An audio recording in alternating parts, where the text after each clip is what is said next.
Real estate में 2 से 5 crore invest करने वाले लोग क्या सबसे बड़ी गलती करते हैं? They don't invest wrong, they allocate wrong.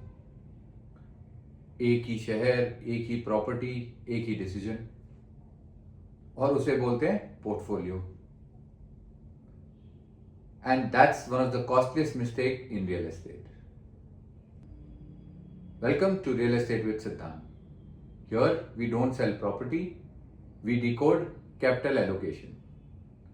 Myself, Vaibhav Sharma, a chartered accountant turned real estate strategist. और आज हम बात करेंगे, अगर आपके पास 2 से 5 करोड़ रुपए हों तो उसको कैसे एलोकेट किया जाए एंड नॉट जस्ट इन्वेस्ट। अगर आप 3 करोड़ रुपए में एक ही प्रॉपर्टी खरीदते हैं, then you are not diversified, you are exposed.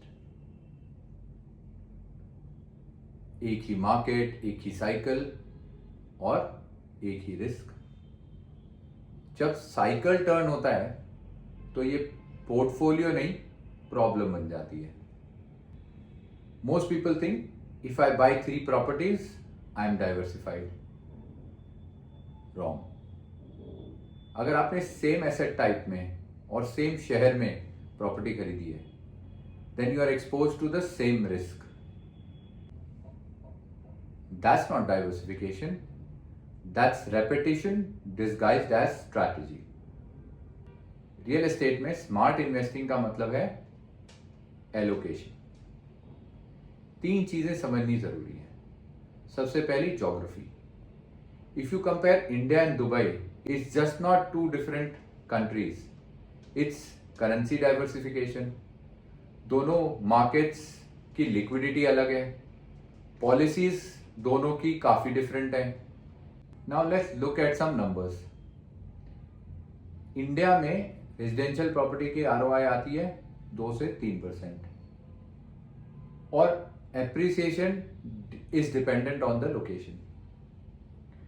And when you talk about Dubai, the residential ROI comes to about 6 to 8%, and the exposure is now dependent on dollars. तो सवाल ये नहीं है कि इंडिया में करें या दुबई में करें। The question is what role does each play in your portfolio. Second is asset type. Residential gives you stability, commercial gives you return. दोनों का पर्पस अलग है और इन्वेस्टमेंट गोल भी अलग है। कमर्शियल बोलते ही लोगों को लगता है यार 8 से 10% का आरओआई आएगा, but practically there is vacancy risk, it is dependent on tenancy and risk of structuring the lease. और रेजिडेंशियल में तो आरओआई जैसे हमने बताया 2 से 3% ही है, but it gives you flexibility and usability. Return दिखता है, रिस्क नहीं दिखता। और तीसरा है स्टेज, कब इन्वेस्ट किया जाए, अंडर कंस्ट्रक्शन या रेडी टू मूव, क्योंकि दोनों में रिस्क और रिटर्न का कैलकुलेशन कंप्लीटली चेंज हो जाता है। तो सवाल ये नहीं है कि क्या खरीदें, सवाल ये है कि कैसे एलोकेट करें।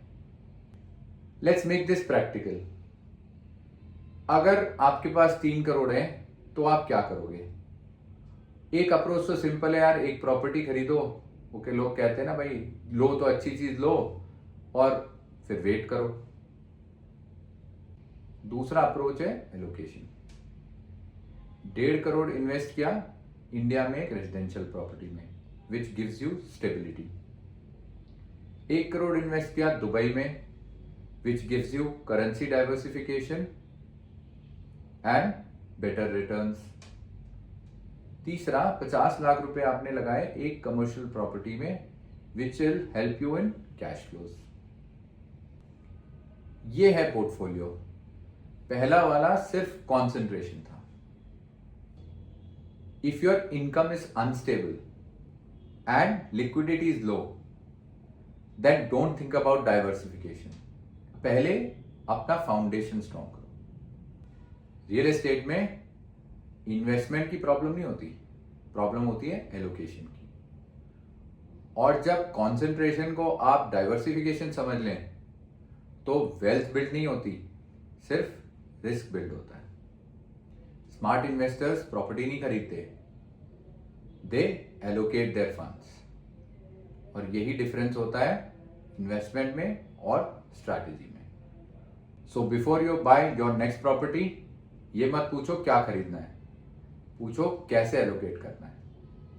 And if you want to structure your portfolio better, please click on the link in the description.